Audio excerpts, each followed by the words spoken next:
السلام علیکم ویورز، امید کرتا ہوں آپ سب دوست خیریت سے ہوں گے۔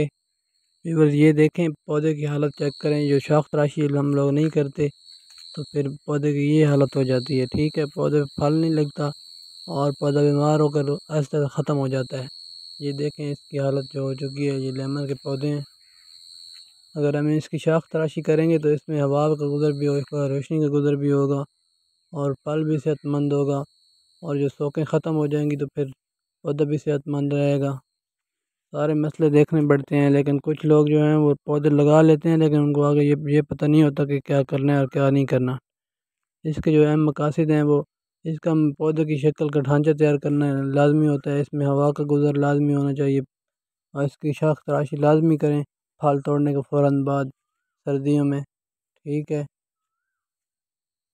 اس سے ہم لگاتار اچھا پھل حاصل کر سکتے ہیں، ٹھیک ہے۔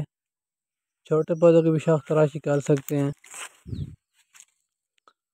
اس طرح پودوں کی صحت برقرار رہتی ہے۔ ویورز مہربانی کریں اپنے پودوں کی شاخ تراشی لازمی کریں۔ پھل توڑنے کے فوراً بعد سردیوں میں شاخ تراشی کرنی ہوتی ہے، ٹھیک ہے ویورز۔